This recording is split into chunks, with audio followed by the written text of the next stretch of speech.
Assalamualaikum warahmatullahi wabarakatuh.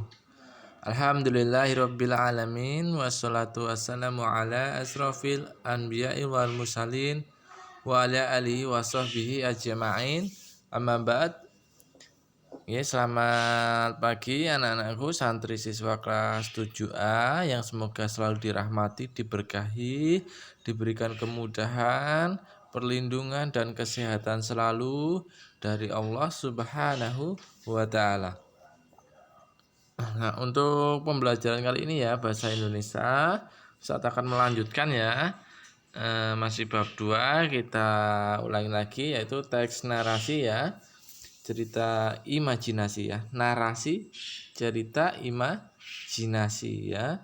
Jadi cerita hayalan, teks narasi itu adalah cerita hayalan ya.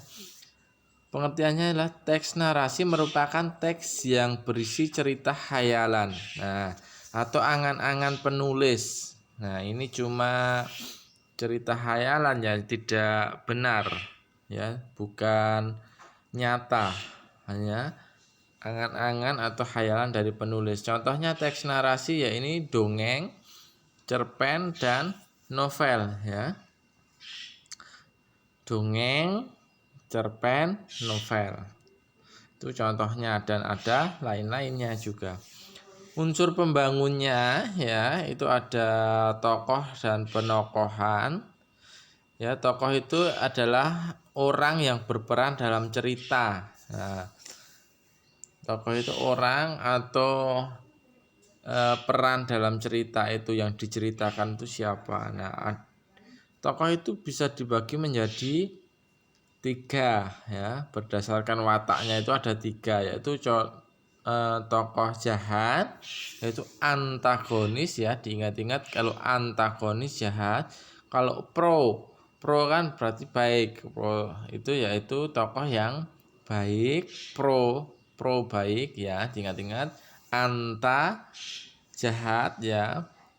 Kalau ada tokoh tritagonis yaitu tokoh penengahnya.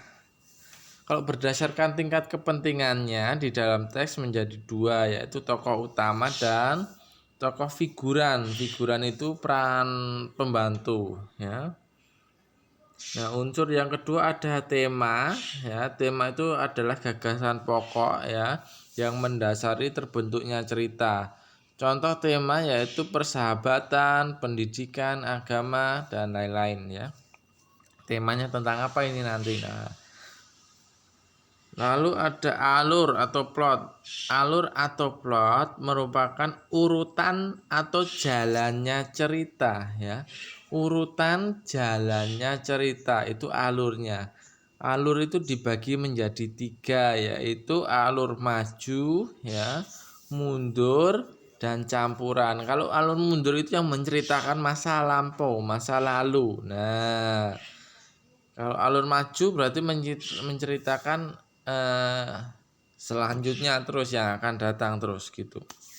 Kalau campuran berarti ada keduanya ini antara maju dan mundur bergabung ya.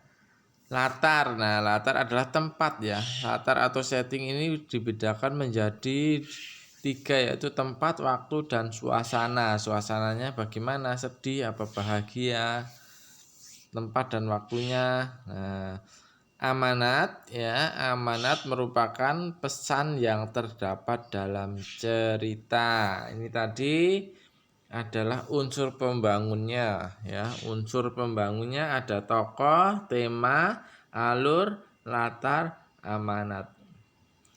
Lalu kita lanjutkan struktur teks narasi ya. Strukturnya ada orientasi ya, ini pengenalan ya. Orientasi kalau kalian di sekolah ada orientasi sekolah berarti pengenalan kan. Nah, ada komplikasi. Kalau komplikasi itu yang menceritakan bahwa tokoh sedang mengalami permasalahan, komplikasi.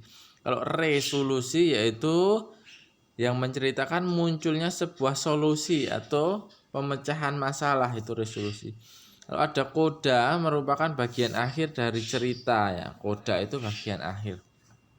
Nah, sini ada contoh teks narasi ya. Bisa kalian baca ya. Nah, ini banyak, nanti Ustadz kirimkan PDF-nya ya. Ini ada kata kerja transitif, kata kerja intransitif. Kita bahas minggu depan ya, kata kerja aktif ini ya. Ini ada kata kerja aktif, kita bahas minggu depan ya.